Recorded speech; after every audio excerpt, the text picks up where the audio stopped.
Shalom, party people. Welcome to the 12C. All right. Adjusting. Come that off. Here we go. That's better. All right. So, for the people who are watching in the future, I just did a video on Forrest Gump and how Jenny lied to him and that uh, his son is not really his son. Um, you can watch the video for that. The link is in the description. It's about 20 minutes. Gives a full breakdown, gives specific locations in the film where dates or like hard and fast dates are given.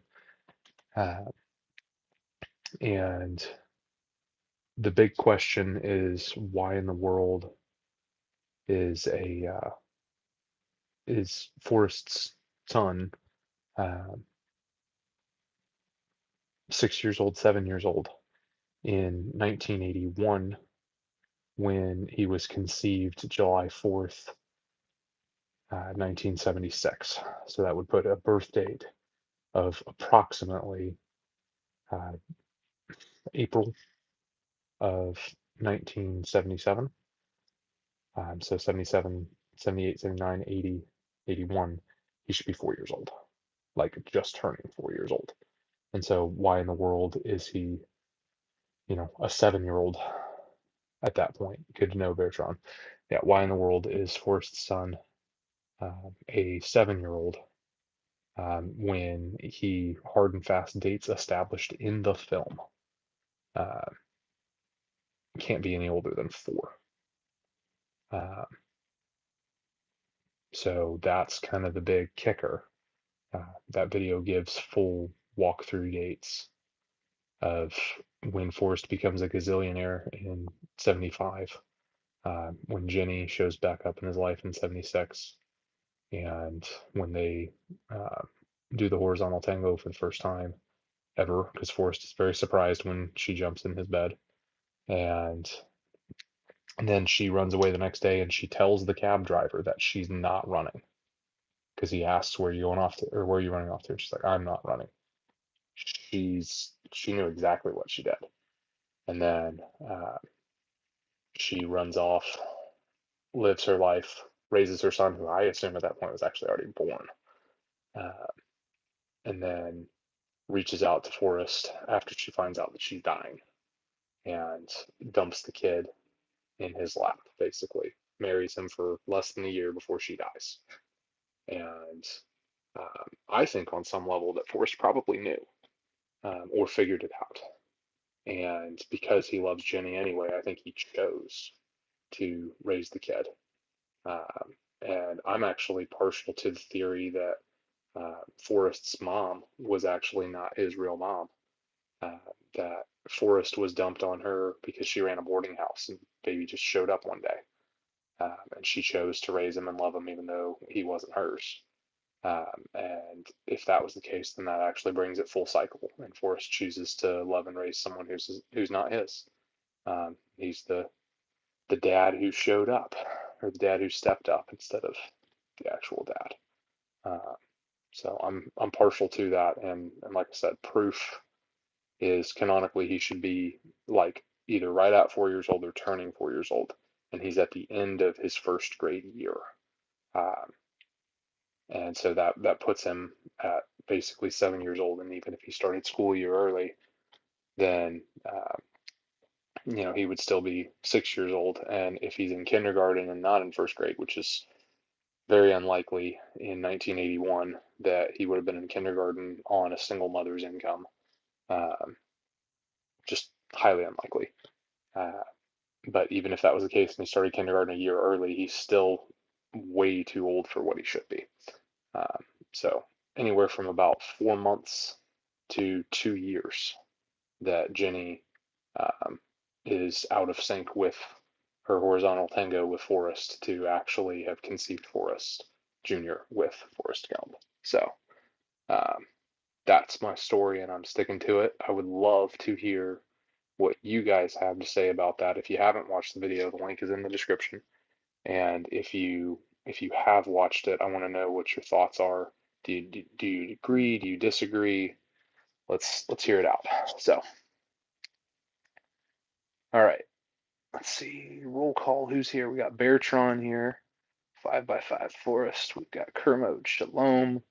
Scouting in the woods. Shalom. Scouting in the woods. Hang on a second. Add as moderator. Why are you not a moderator? Texas T. Shalom. It is good to see you. Humble 33. And he'll tell you because you never made me one. I thought I had. Sorry, we do a live stream together, and I was under the impression that I had made you a moderator. Humble 33. Good to see you. Beartron. I've seen your Gump video. Or actually, hang on, let me read what Beartron typed. I seen your what? Okay. I seen your Gump video. Who's the daddy then? Also, how far along would she have been when they hooked up? Think she would have shown? No. So my theory actually, and I know Beartron can handle that just because we've rocked together. Um, um, I assume that she was either pregnant, like a couple of months pregnant, with Forrest Jr.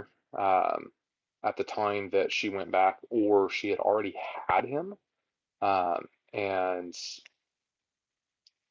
like was more than a year postpartum. And it's possible. Um, the film is ambiguous on purpose, and so if it was her first pregnancy, the likelihood that she's showing it, like, because you didn't start showing with child number one until like, Number one? yeah, I was almost 20 weeks pregnant. yeah, so like Before halfway I, before you looked pregnant. started showing. You acted pregnant from about the first minute, but I picked out at about 16 weeks. hmm I was starting to, like, if I wore tight clothing, if I wore loose clothing, and Jenny's always in loose clothing in that movie because she's a flower child. it would have been weeks before, Yeah. like, after that, before you knew. Yeah. Probably closer to, oh gosh, probably closer to 24 weeks before, like, even loose clothing would have started to Right. Then really obvious. show. Yeah. But like the actual like tired, when did that kick in for you for child number one? Well, I had the tired in the first trimester, but that was different than the tired in the third trimester. Yeah, that makes sense. Because like you're just like wore out in the third trimester. It's like, when's this gonna end? The first one, it's like I'm so sick. And for some women, that sick goes away after a little bit. And for some women, it's the whole dang pregnancy. Thankfully, about week 16, week 17, like, it was gone. Right. And I started moving out of the just feeling almost lethargic. Do you want a mic? Not really. Okay. I mean, they could probably hear you better if you had a mic, but I'm okay. okay. I can't help it. Like, I can't help but be tired and, like, sluggish in those first, like, 16 weeks. Or just whisper it in my ear. I'm trying to talk loud enough. Is the mic just not picking me up? I don't know. I haven't been looking. I should have taken this one off because I may through this mic. So, hang on. Are we still good on audio, or did we just drop? That's the real question. You could also ask if they could hear me at all. Yeah, could you guys hear Mrs. 12? Didn't she come back with it? Oh yeah, she 100% had AIDS, either AIDS or like a really severe case of hepatitis, but it is more than likely AIDS because the movie doesn't actually say, but it's highly assumed AIDS. Saucin, Kermode, hello. Texas T, Shalom, Beartron. I love this therapy. Beartron, Kermode, Saucin, Texas T. theory. Yeah, you love this theory. Okay. And then I could have swore. Yeah, there's the moderator blue chat for Scout. Wow, thank you. I haven't watched Forrest Gump since high school. I remember um, she's faint in the background, but we can hear her. Kermode says, hello, Mrs. 12th C. We are 5 by 5. So you're suggesting she hooked up with him and planned on dumping the child on him while he was running. Not necessarily while he was running that she was going to dump the kid on him. I think that she just needed to solidify in Forrest's mind that this kid was possibly his. And then, so if she had had the child uh, before going to Forrest, if the kid even remotely looked like Forrest, like at all, then she would know, hey, I can do this. And I think that would have been very devious. The other possibility is that she suspected she was pregnant, but she wasn't 100% sure yet, and she ran away and ran to Forrest. So I don't know 100% where I land on uh, like full theory behind that, but I would say that Forrest um, being financially stable and someplace that was relatively safe for her. Because Forrest has always been a fallback for her, always been the safe date, always been the safe marriage. I mean, Forrest had rescued her 3 times, and 2 of those 3 she didn't want to be rescued. But hey, it is what it is. I'm glad to deliver the hugs. Matt, give Julian another hug for me too. Send hugs back. Okay, you guys are huggy luggy in this chat. Force Junior had red hair. Would have named him Forest Fire. That's awesome, Saucon. Yeah, people saying hi. You read the comment correctly. based on Johnny's character, based on Jenny's character, no chance he's the father. Agreed, Matt Bear. Um, and like there's about a gazillion analyses, analysos, Analysis. analysis is whatever the plural for analysis.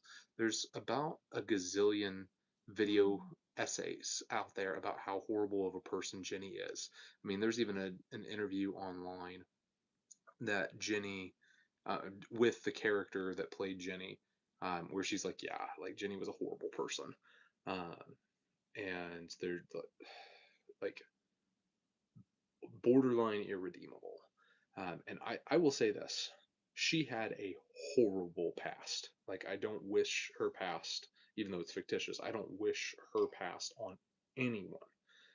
But at a certain age, you you can't blame everything on your past anymore, and you have to start living life and moving forward. And even if that is full of mistakes, uh, she had plenty of opportunities to run from her mistakes.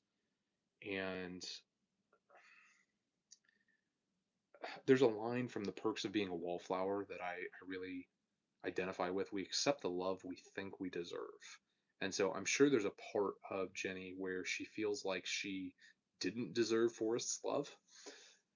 And so that probably did scare her, and she probably had, you know, a part of her that was resisting that for a very long time. Um, but in that too, um, that doesn't give her an excuse to run around forever and then just say, "Hey, I'm going to change at the last second," um, because no matter no matter how you slice it, the last year and a half of her life, she was looking out for her son long term once she figured out she was dying. Um, and she didn't tell Forrest she was dying until in person. She could have, in a letter, in the letter that she sent, said, "Hey," and Texas T, since you say you got to run, Texas T, run. Um, I just kept running. running. um, but You're welcome. yeah, I appreciate that. Thank you. Um, but yeah, in that, uh, she was looking out for her son, and she could have said in that letter, "Hey, Forrest, I'm dying and I need help." Um, but the way she did it was even borderline manipulative anyway. Um, so I think Jenny was a pretty awful person. That doesn't mean she is unworthy of love. She's still, you know, was loved by Forrest, and I don't think that was ever going to change, and I don't think that's necessarily wrong of Forrest. He wanted to be peas and carrots again. So, but yeah, um, let's get some more feedback because Beartron, was it you in the comment section of that video that was saying that you think that there's some pushback to what I've got because I'm open to exploring that further. Uh, there you could you could say that Jenny and Forrest's horizontal tango happened later than 1976, uh, but that TV broadcast um, is pretty on the nose um, for the bicentennial. So that's why I would lean that it happened in 1976. Um, you could also submit that Jenny may have been there longer than 30 days. Um, she may have uh, she may have shown up at Forrest's. I mean, because he gets that letter in September of 75. She could have shown up in October of 75. I mean, she was wearing long sleeves. And Alabama's hot, so um, who knows how long she was actually with Forrest. My assumption is 30 days uh, or less, but that's an assumption, and that's relatively a weakness in the analysis that I give on that because she could have um, she could have been there a long time, and if she was, then that really does start kind of poking a hole in, okay, was she already pregnant? Because if she was there from October to July, then her kid would really have to be like pushing 7 to 8 years old if she truly had her kid before. Otherwise, she was running around on Forrest while she was in Alabama, and I doubt that because she was, pretty well attached at the hip to him at least during the day. Um, have we tried proving Jenny was telling the truth? If so, what does that timeline look like? Actually, he's clearly not 3 years old. Okay, so for for Jenny to be telling the truth, and I like where you're going, Bertrand. Um, for Jenny to have been telling Forrest the truth, um, and let me elaborate on this. Part of why I like where you're going is when you are evaluating a scenario, a situation, context. And this is whether you are reading context, whether you are watching context, whatever. You have to entertain the idea that you don't like, because the idea that you don't like might be true. This is the case everywhere, whether it's you're reading scripture or whether you are, in a argument with somebody. The option that you don't like uh, you don't like it for a reason. So that could be true, and the fact that you don't like it may be keeping you from looking at it objectively. So let's entertain this. And there is a huge part of me that wants Jenny to have been telling the truth, that she finally, you know, realized that she actually did need help, um, and she, is actually coming around to Forrest being her, true love. Love. True love. Um, for whatever. Let's assume that Jenny was telling the truth. 76 um, to 81, birth in 77. Uh, that puts Haley Joel Osment's character, Forrest Jr., uh, that puts him at just turning 4 years old if it was a 9-month pregnancy. Let's assume that uh, it was a preemie delivery, and he was born at 26 weeks because in the 70s, 26 weeks was theoretically possible, um, but you were fighting for that kid's life every second that they were in the NICU, and they would be in the NICU for about a year. Um, so let's assume that he was born, at 26 weeks, because that is theoretically possible back then, but it would have been a medical miracle at that point. Um, that would put him potentially at a birth date uh, at like the beginning of 77, and would have moved his cutoff date for joining, whatever grade. But so let's just say February, January, February of 77. So to 81, he would have still been about 4 years old. Um, so let's assume that Forrest Jr. is in some kind of a day school and not like a preschool, not like a kindergarten, not a whatever, but it's just some kind of like a community class and not an actual class.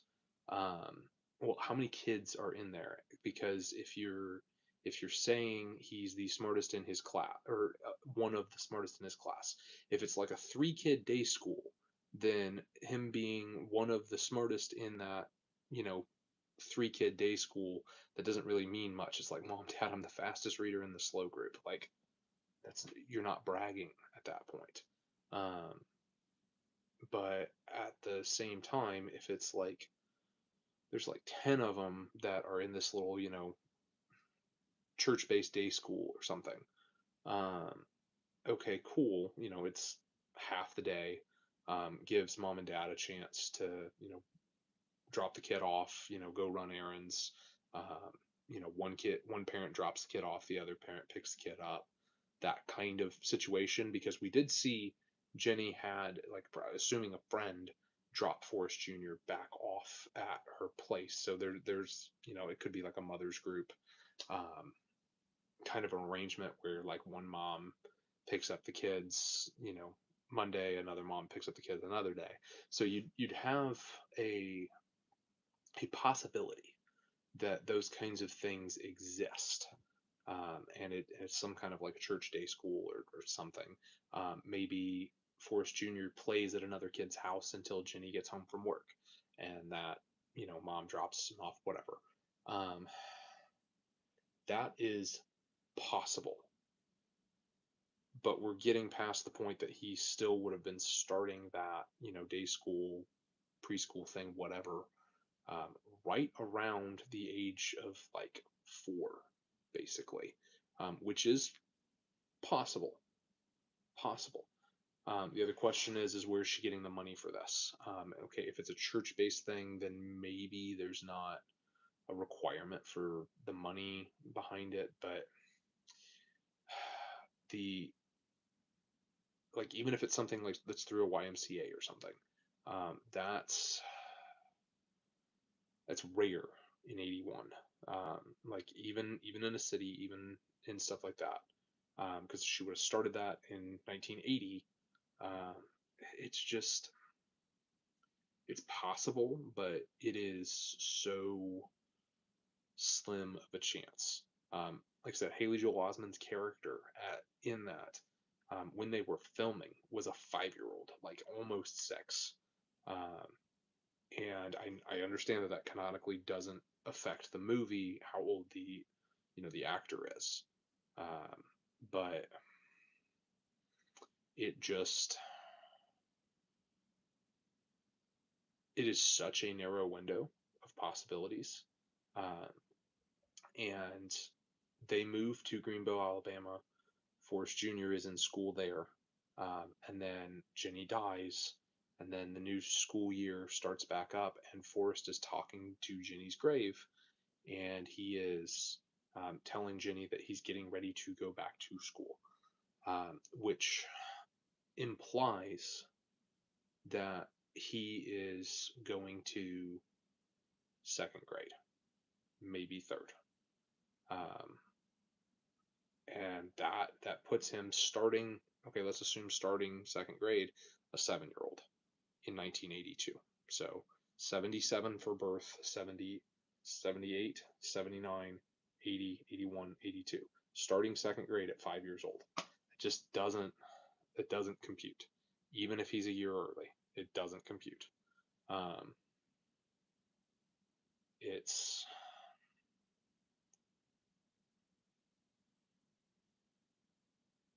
I put it at like a 5% chance that Ginny was telling him the truth. Um, and I think there is more than enough overwhelming evidence that Forrest Jr. was about 6, maybe 7. Um, and if he had been Forrest's kid, he would have likely been 4 years old. So that just it doesn't line up with the fact that he's the smartest kid in his class, or one of the smartest kids in his class. All right, so let's see where we're hitting this. A lot of comments have swung by. All right, Texas T was running. Texas T run. Have we tried proving Jenny? Yeah, we just did that one. Let's say it is his kid. They would have to have hooked up closer to the money montage scene, and the run happened. Then there was longer time between coming home and meeting Junior. Yeah, he was running for 3 years, 2 months, 14 days and 16 hours, if I remember correctly. Don't quote me on that. But he was running for that long, and then there's that presumably has him ending his run in September of 1979, and he doesn't get the letter from Jenny until 81. So there is that. We also can't assume characters' age based on the actors. Yes, I agree. I mean, Mitchell Musso, Hannah Montana's brother, was like in his late 30s, and he was playing like a 14-year-old. So like it doesn't matter. Knowledge is what brings us together today. Pregnancy takes 10 months, just saying. So it's 40 weeks. And if you have 30 days in the month, then technically you are getting close to that 10-month barrier. But um, if it was 28-day months, um, then yeah, you would actually be pushing 10 months. But since you have 9 months that are all right around that 30-31 day mark, like let's just assume they're 30-day months. That's an extra 2 days, 4 times 9, so that's 18 days. That's unaccounted for. You start adding some 31 months in there, like let's just say 4 of those months are 31-day months. So you have 22 days that is there. So you have a full 9 months plus a week, basically. So yeah, Kermode, you would be correct if the 40-week pregnancy was 28-day months, then it would be 10 months. But yeah, you have 30 to 31-day months in there. Yeah, it's basically 9 months and a week is where it actually boils down to. Now, if baby's in there cooking for longer, which happens, then yeah, you're 9.5 months plus. If you have a preemie, then it's less. Bertrand in the scene, Junior is being dropped off by a friend. Daycare drop off. He's under 5 years old. Possibly, possibly. Like I said, I just think that is. I think that chance is a lot lower, because daycares were not that common in 1981. They existed, um, but it's one of those things that um, there were still enough working women um, that daycares were starting to prop up, but single motherhood in the 80s was rare. It's still was still there. Like there were plenty of single moms in the 80s, um, but like organized daycares didn't start really ramping up. Um, and I get it; they existed in the 70s. They were just rare. Organized daycares didn't really start ramping up until like the end of the 80s, and we're just starting to become a little bit more prominent in the mid 90s to like early 2000s. They were in full swing, um, and there were just so many more kids who were in daycare. But yeah, it wasn't as common, uh, and at a certain point, when do you start calling the kids in a daycare a class? Because it's just babysitting at that point. So, career mode facts. If he's 3 years old and he's smart and articulate as a 6-year-old, would that help paint Jenny's truth? So, without getting into too many details about my own children, I have one of my kids who is um, not old enough to be in grade school, who I would put against any first grader right now. So yes, um, and then um, honestly, like there's a lot of second graders that this kid would run circles around. As far as height, build, um, intelligence, vocabulary, ability to put letters on paper, word recognition, um, just deep thoughts. Um, like we'll have people see this kid and think that this kid is like 3 years older than they are. So um, yeah, it's possible. It's really possible. Um, all right, y'all. I'm out for the evening. Matt Bear, shalom. Beartron Forrest is outing Junior on the bus after Jenny's gone. Um, he's starting grade school when mom's dead. Thing. Okay, so he he's been living in Greenville, Alabama for a year already because they moved very quickly after they met. Uh, and Forrest is telling Jenny's grave that he's getting ready to start school again. So he had at least been in school in the 1981 to beginning of 1982 school year. Jenny dies in March of 1982, and then come August of 82, he's getting ready to start school again. So um, the problem with that is that would put him at least second grade. Um, so beginning second grade, he would have been a 7-year-old. So let's just birthday 77. So 78, 79, 80, 81, 82. So he'd be 5 years old starting second grade. Even if he was a year early, that it doesn't track. He should be at least 7 starting second grade. So that's where I go on that Beartron. Putting Junior on the bus. Autocorrect, yeah. So here's another fun thing you may not have noticed, Beartron. The bus driver that Forrest Jr. allegedly is getting on the bus. Dorothy Hammond, I think is her name, is the same bus driver that Forrest had when he was a kid, and she's chewing bubble gum instead of smoking.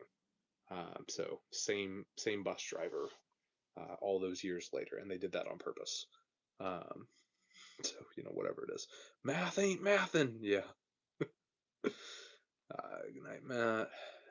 Very convincing, I must admit. Thank you, Scouting in the Woods. I appreciate that I've at least convinced somebody. And I will fully admit it's a movie. They make continuity errors all the time. Um, there's a hard date in print on that letter from Apple that's in his hand that says 1975. That was a choice. Somebody typed that up. And then there's a hard date in print on Jenny's tombstone. That was a choice. Somebody chiseled that into a tombstone. Um, and I understand Apple computers didn't actually start until 1976 and they didn't even go public until several years later. I get it. Um, but it was a choice of the at least prop masters that would have been approved by the director to go on film because you can type a different date on paper. You can carve a different date into stone.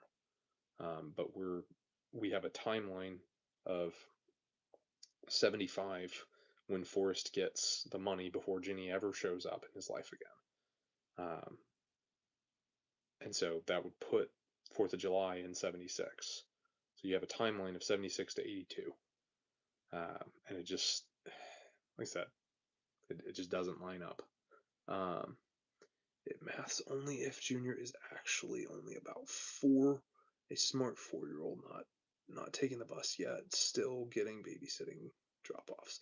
Yeah, it's possible. Like there is a possibility. But like I said, he'd have to be in a class and it would have to be big enough that you could actually have some pride in saying he's one of the smartest in his class, uh, which would put him in that daycare whatever at 3, which back in the 80s, good luck even finding a daycare that'll take a kid at 3, let alone a daycare that exists. Um, you get a possibility, yes. But I still fall back to he's going back to school in 1982. So he was in school in 81 in Greenville, Alabama. And that implies first grade, second grade minimum. And I would actually argue second grade, third grade. But let's just say first grade, second grade. First grade in 81, second grade in 82. If he's going back in 82, that would put him at 7 years old. Even if you push it a year early and he's 6 years old, which doubt, he's still not that old in 1982. So um, that's where I land on it. But you know, whatever. Maybe I'm wrong. Technically, months are all 28 days, 13 months, but who's counting? Yeah, Kermode, we're not going to do a calendar discussion right now. If it were up to me, we would actually have 28-day months, but I'm not in charge. So, Shalom, he is getting dropped off from a babysitter because uh, Jenny was in her work uniform. Baby is not in school when Forrest meets him. Yeah, well, then why is he one of the smartest in his class? Because you wouldn't have a babysitter class. That's just not how that works. Um, Kindergarten, then first grade. Yeah, even if it's kindergarten. Um, even if he's a year early into kindergarten, is he going into kindergarten at 3 years old? Just it's not happening. Dano, not in the lion's den. Shalom, humble 33 bus. To the coincidence conspiracy tonight. I say, yeah, 100%. Like I said, Forrest Gump video, link in the description. Go watch it. I'd like a couple of views on it at least. Interestingly enough, if a woman sleeps with multiple men, her body picks uh, which father's seed it can hold on to them for up to a decade. I would like to see some research on that. This is the importance of yeah, I would really like to see some research on that. So I'm not saying you're wrong. It's just I'm unfamiliar with that. It's Kermode. I think you meant Sawson in Texas T. Dano, be ready to brush up on your Forrest Gump trivia, fan theories. Yeah, pretty much. Shalom, Dano, Beartron. Let's go. Um, Dang, even trying to prove Jenny's right and true would seem that she has some splaining to do. Yeah, 100%. Rewatched 1984 last night. Yeah, well, I just looked out the window and saw 1984.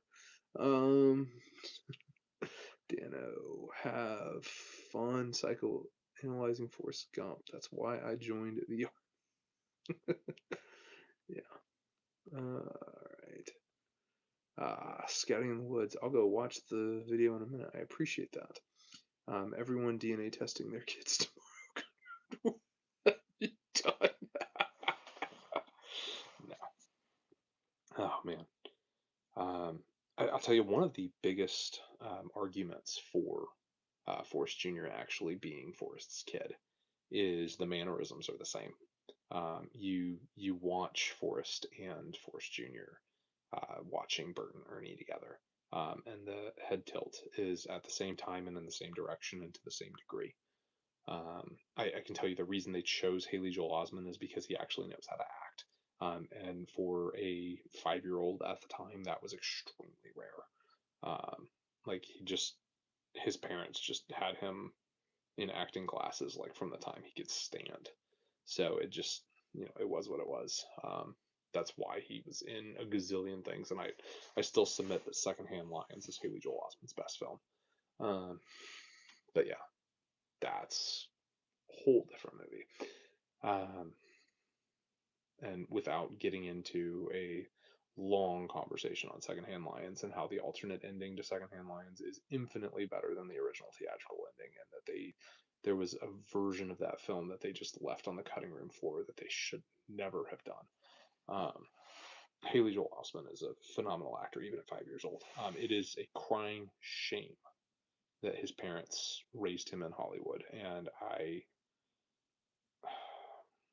think it's terrible what happens to kids in Hollywood, and that's why I advocate that I don't think kids should be in movies, um, because I don't think that the whole film industry is just foobarred anyway. So I digress. Shenanigans is my specialty. Um, are new videos for the Bible coming soon?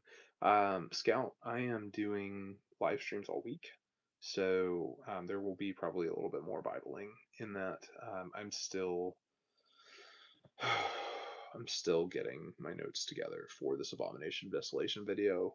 It's coming. I don't know when. I wanted to be done with my Abomination series almost a year ago now. Just has taken way too long. Um, I'm I'm gonna take a slight step back on Bible videos when I'm done with the Abomination series, and that's just because I want to kind of assess what my best move forward is going to be on those. But anyway, we came here to talk Forrest Gump tonight, so I'm not gonna dig into that a whole heck of a bunch more. Jenny is the worthless bride Forrest fine as in Christ, not focused on the world, focused on caring for the lost. Yeah, so um, I would actually submit that story of Hosea lines up almost perfectly with Forrest and Jenny. And yes, I know that Hosea and his bride line up with Messiah and us. Um, and so it's a pretty cool parallel. Um, yeah, like just pick your poison on that one, but it's there. Um, so, yeah. Um, Christophanies type. Yeah. Well, it's there's a lot of films where there is a overt biblical comparison, and they just didn't even know. Um, Good word, Dano. I would add that she is slave pleasure sin. He's a selfless servant. Yeah, so like that's where I would make the Hosea connection, which ultimately points to Messiah anyway. I agree. I'd watch more movies if it was just midgets. There you go. Hey, Peter Dinklage doesn't want midgets to work in films anyway, so it is what it is. Roger that. I'll try to catch the other live streams too. Yeah, thank you. I appreciate that, Scout. Which Scout, by the way, I'm just gonna go ahead and ask you this while we're on camera. Um, let's you and me just talk, text, whatever. I want to do a joint live stream at some point when you're able to, um, about night shift 75 hard. Since you're still currently working night shifts, and I did 2 years of night shifts, and we can talk about that. Maybe do a little Q&A. Saucy, pretty much. Saucy, pretty much a Red 5 attracts your tribe, I guess. Maybe. I don't know. Saucin's awesome. That's why she can spin 60-pound kettlebells like they're basketballs. Just go. Yeah, because Saucin's got that midget strength, you know. Just remember with your foot issue, man, at the pool of Bethesda, Christ isn't going to throw us in the waters of illusion. He told us to gather up in bed and walk in faith. Dano, I appreciate that. And I appreciate the same reminder that you gave the other day. I was actually hobbling around in the backyard with the weed eater earlier today. So, uh, Kermode, I meant midgets instead of kids in movies, but yeah, you whole tribe up with midgets and all 5'2" of me. Yeah, then that doesn't classify you as a midget, Austin. So too bad. You're just a normal height. Um, yeah, for sure. I'll get in touch. Awesome. We'll see. I can be the grand midget and a giant in comparison. Dano, I would love to hear you, Striker, and Hoot have a live explaining your growth over the last couple of years. Testimony is so valuable to brothers. Yeah, I don't know how to do a live with more than two people on separate joint streams. That way, I know it can be done. Um, but YouTube will let me send one link to one person, and then we can have a joint live that way if you ever wanted to go about that. But as far as doing a multi-joint live, that's where you get into some streaming stuff. And Hoot hasn't been streaming a lot lately because he's getting married. Marriage is what brings us together today. And Hoot and I still talk, and he's in a good place. But I definitely miss his content because it was super dope. Download StreamYard. Yeah, Saucin, you're talking things that I don't want to do. Like if I can't like push record on YouTube or on my normal camera app, I really don't want to do it. I almost stopped YouTube altogether when they moved the audio feature off the regular camera app, and I had to download the Blackmagic app. Like I legit almost quit YouTube. And what kept me on was the fact that I still had Abomination videos to do. So, like, that's that. Now, I mean, I have a better mic now, and I'm starting to figure out some things, but at the rate of embracing technology that I am not doing, um, not to mention some hobo in Fort Smith, Arkansas, has got all the cool stuff to start his own YouTube channel now. I mean, I assume it's a he. I mean, there's female hobos too, but despite that setback, um, at the rate of technology embrace that I'm going, in the next like 3 years, I will finally probably branch out into something else marginally better for improving the quality and capability of my YouTube channel.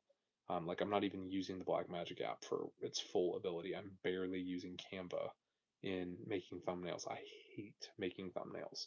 the Forrest Gump thumbnail that I made where we had Jerry Springer telling Forrest that he's not the father. Um, that was 3 copy and pasted pictures into a background in Canva. Probably took me 20 minutes, and in my opinion, was 20 minutes too long. Um, the stitching clips together for that Forrest video. I've probably that was a 20-minute video. The clips by themselves stitched together without me doing vocal narration on that. That is just getting the clips and stitching them, cutting out, what didn't need to be cut out, and getting the transitions right. Finding that liar, liar from Princess Bride, and finding that Bluey clip, and putting all of those in there and making sure they were in the right orders and having the timestamps right and doing all the research to find the clips and screen record those and put all of that together. For 9 minutes of footage, it took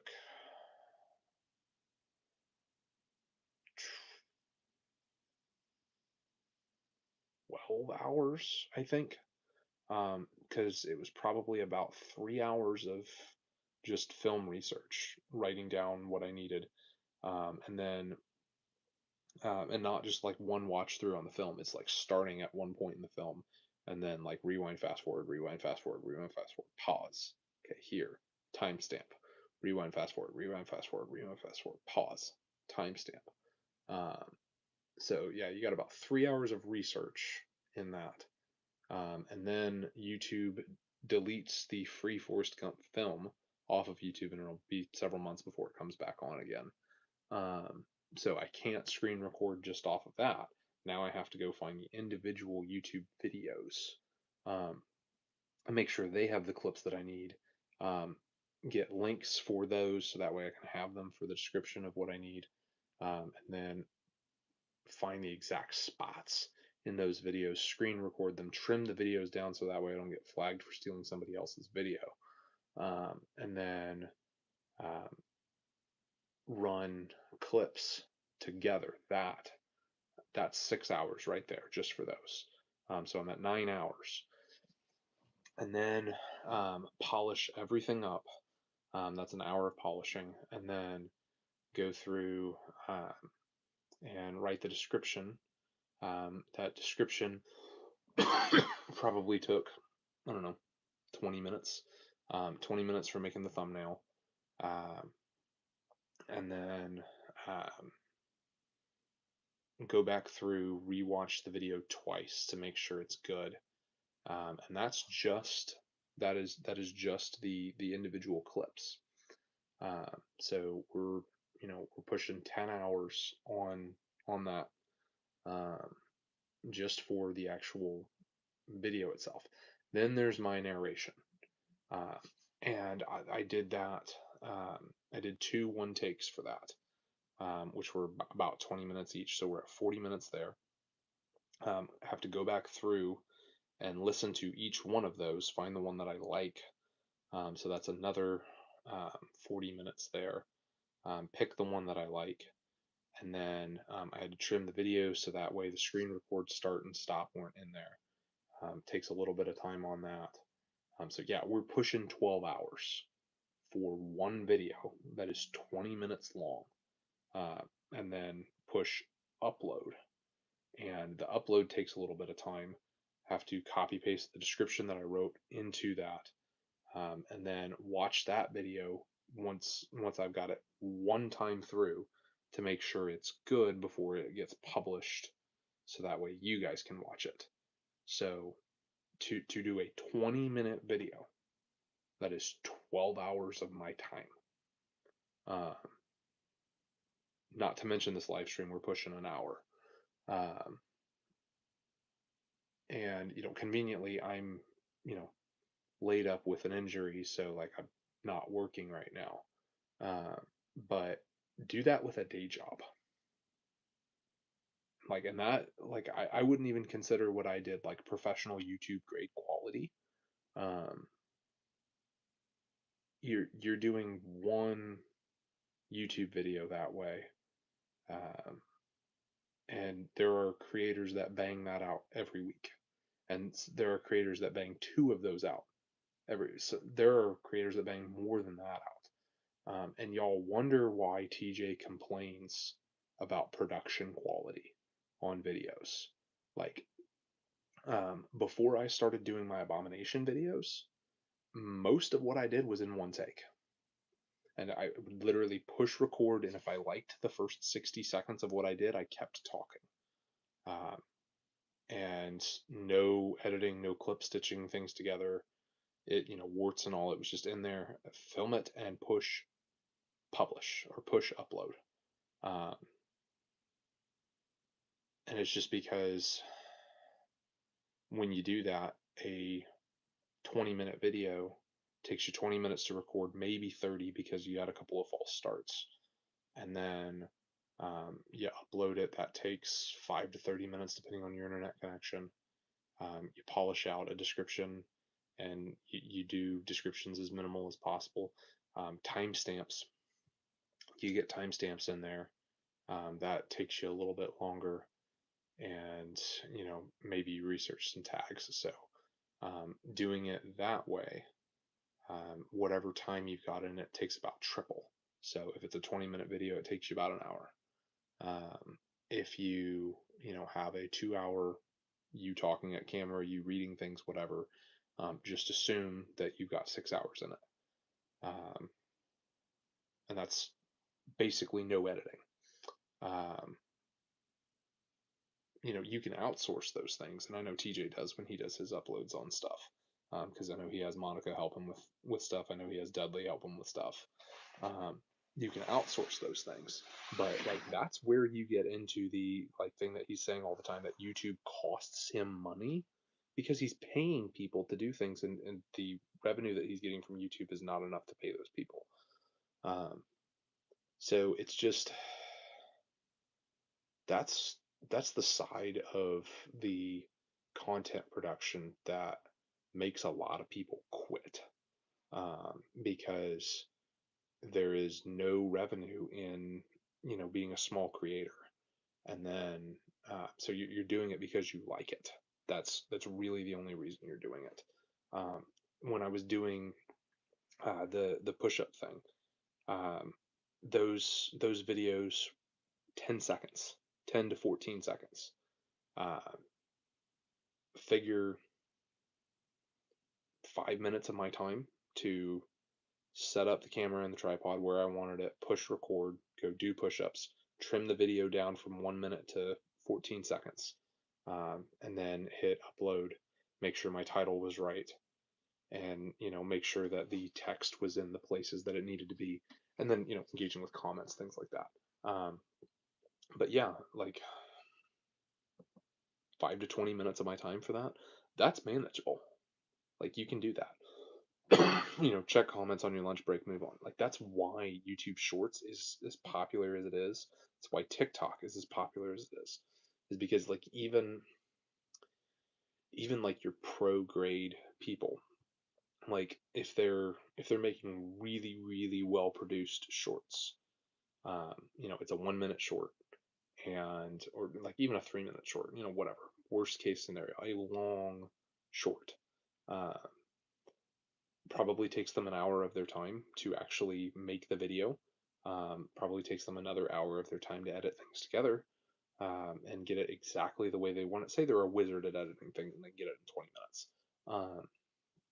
And then publish and descriptions, tags, all those things. Like let's just figure 3 hours of their day in one of those. Um, that is feasibly manageable having a day job and doing that. Like that is there. Because you can film all of your videos on your weekend or whatever, and do 5 shorts a week, and then you can do some editing on your lunch break. You can when you're on the crapper, you can do stuff like that, piece things together, and make that work. Like you can find 3 hours a day, on average, because over the course of a week for 5 videos, you're talking 15 hours of your time. And so content creation is your hobby, that's why people are able to be successful with shorts, with reels, with TikToks, whatever. Uh, but if you're a content creator and you're making stuff that is an hour plus long, like even if you are just pushing record and just going, um, figure minimum triple your time, minimum, maximum, more, because like I said, a 20-minute video is 12 hours of my time, uh, to do that. It's not impossible, and can I find 12 hours over the course of a week? Yeah, I totally can. Um, but it boils down to, is that the risk versus return that you want? Um, and like I enjoyed making the Forrest Gump video. Like it was good practice for me. I don't want that to become my full kind of content. I want that to be like just a fun dessert every, once in a blue moon. Like, hey, I'm just gonna do this because I feel like doing this. Um, if it just blows up and gets successful, maybe we can bang one of those out like every quarter, maybe. Um, but the end goal is to, um, do more Bible, EDC, and fitness type content, and stick to that, and occasionally experiment a little bit outside of my wheelhouse. Um, and if I'm already doing Bible studies, if I am already, working out, if I am already, honing EDC type stuff, um, those are things that I enjoy, and figure out a way to push record on the things that I enjoy. That's really more my speed, and the minimal amount of editing possible is better. So long walk for a short drink of water on that. But all right, let's see where we are.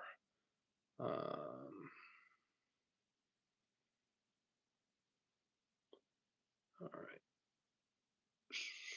Yeah, awesome. Tell him congratulations. I will definitely tell him that you said that. All right. Get in. Poopy place over the last few. Hard to take a minute and see how Yeshua was extremely changed me for even 2 years ago. Something. Yeah, I agree. Me too. Missing Hoot, reading the good word. Yeah, I really do miss Hoot doing that. I could even download an app. Yeah, I couldn't even download an app called Black Magic. Yeah, that was one of those. I'm just like, yeah, that's. But it is the best camera app, that is in existence. Like it is well made. I wish they'd call it something else, but exactly, Kermode. Good evening, John Cox. Um, YouTube's been real effy lately on multiple channels, especially if you speak the word, but others have no problem spreading Satan's word. Wild how that's happening. Yeah, it is. I was having a conversation with a dude the other day that it really does seem the whole world is against Christ, and while it feels that way sometimes, um,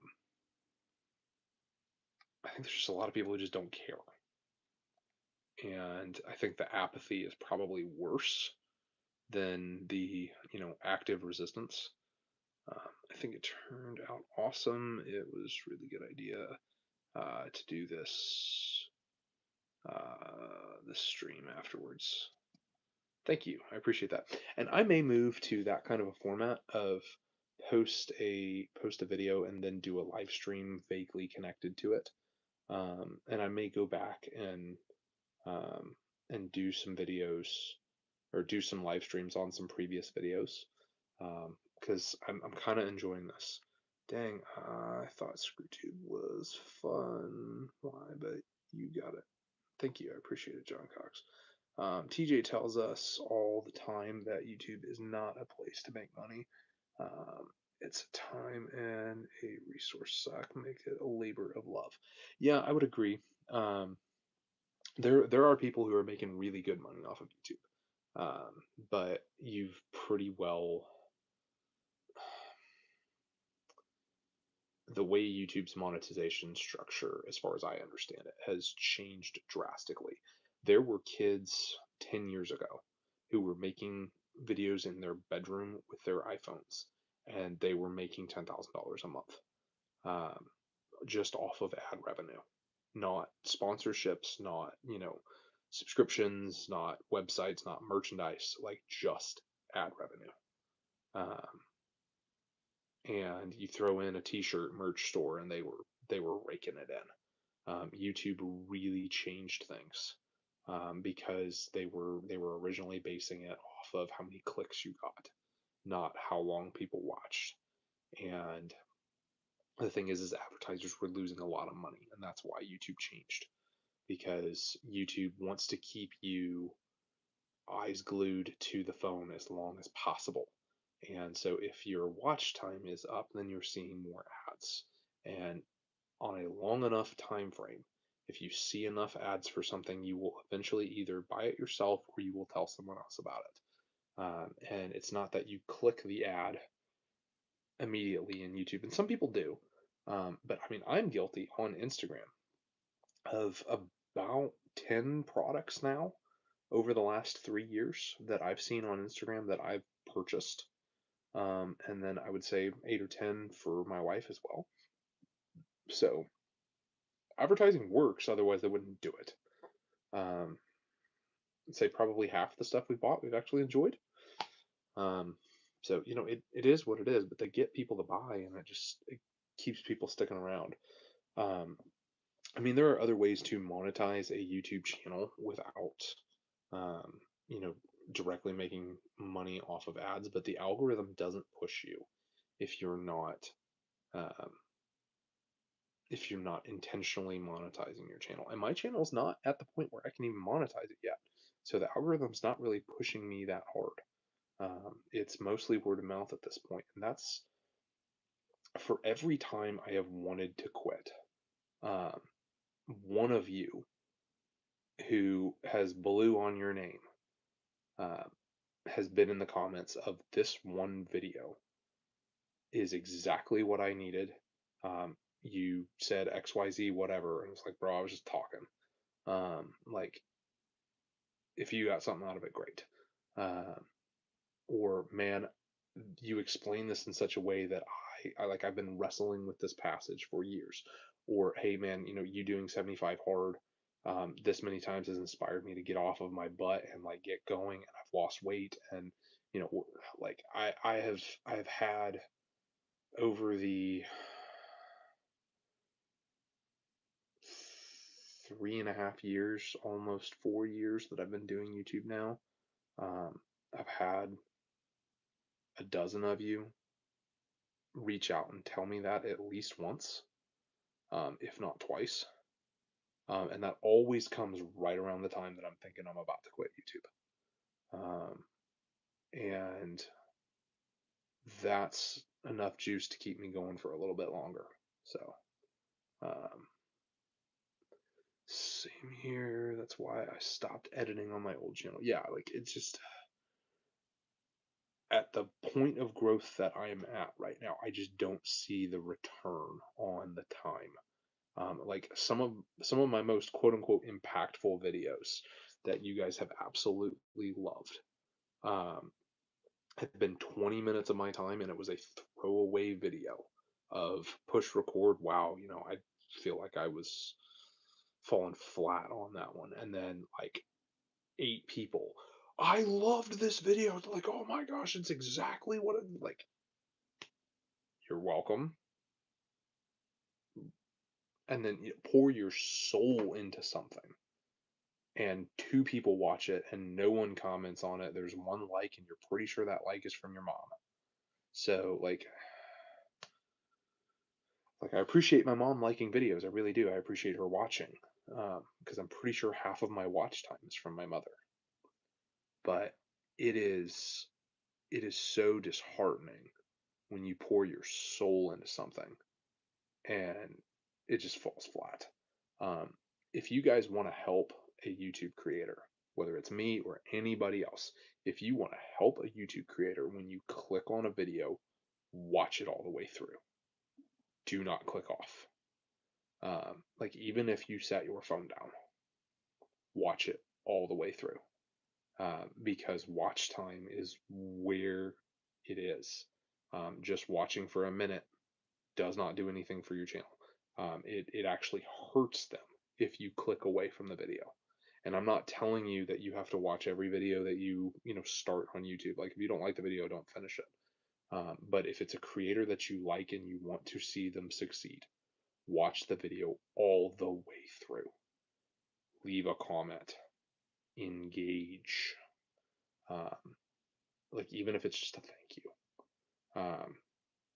Because you think you're helping a YouTube creator by subscribing. No, you are not.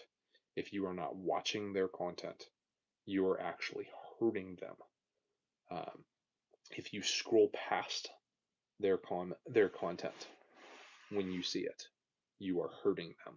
So at minimum, if there is a creator that you like, that you want to see them succeed, and I'm not saying you have to do this with me because I don't, but at minimum, when you see their videos, add it to a playlist for watch later, and then actually go back. And even if it's, you're going to sleep and you just have a headphone set up and you set the headphone down so it's not even in your ear and you just push play. So that way it goes all the way through their video.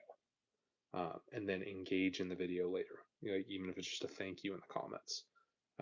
Because if you are what they call a dead subscriber, where you are just subscribed to their channel and you like one out of every 200 videos that they make you watch, you are actually hurting that creator by being subscribed to them and not engaging in their content. So um, it is annoying AF. So for what that's worth, it's been great chatting y'all. See you, homies. Bear speaks too much truth. His time and information extremely valuable to anyone paying attention. World, he should easily be getting. Yeah, he should be getting way more. It's manufactured brain rot. Thanks for a great night. My shorts usually get 2 to 3 times my subscriber count. Yeah, that's very common. 1 to 20K views per video. But the long format is dead, mostly useless. Yeah, and it's just because YouTube's pushing shorts harder than anything else right now. Long form comment or content is a special kind of viewer. And I mean, I'll have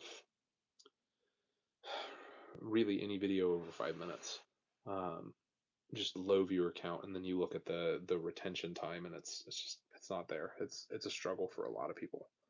Um, I'm going the opposite way. Is everyone else getting rid of all of the electronics? Everything that I own runs on OBS. Yeah, it'd be cool. Career mode. We got fan.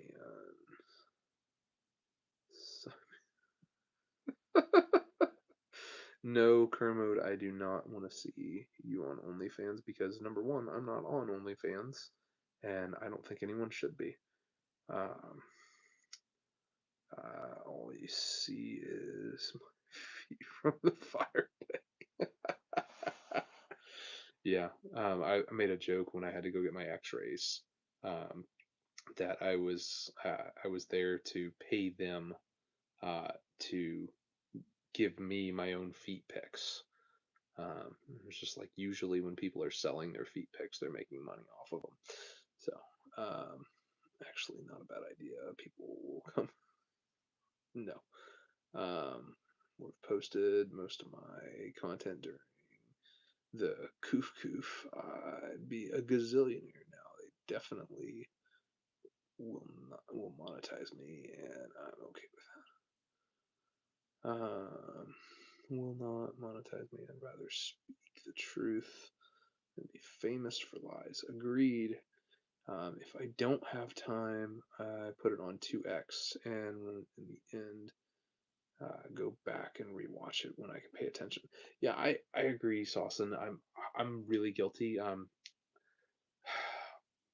It's very different for me when I'm watching TJ live versus watching his content otherwise, because like I listen to TJ regularly at 3x, and I'm just like be live on a on a brief or on a refuge or on even on a pelt, um, and I'm like, wow, he's talking so slow. I have no idea how watching at increased speed affects actual watch time. I've done some back end experiments, and I have an assumption that watching at an increased speed um, actually shows that you watched for half the time that what you really did. Um, so if it's a 20-minute video and you watch it 2x, it shows that you watched for 10 minutes. Um, so I don't know if watching at speed truly hurts creators. And I don't know if YouTube has fixed that on the back end yet or not. But I have a sneaking suspicion that it actually hurts creators. Um, so the conclusion of the matter is that ScrewTube is gay. Got it. Yeah, agreed. I watch CFP I appreciate your time and content. The videos that I've seen have been great. Well, I appreciate that, Scout. All right. I am going to wrap this up and call it a night. So we started talking Forrest Gump, and we ended up talking how to do YouTube stuff. So. Is that a problem? Not really. I don't know. But you guys have fun. Go do hard things.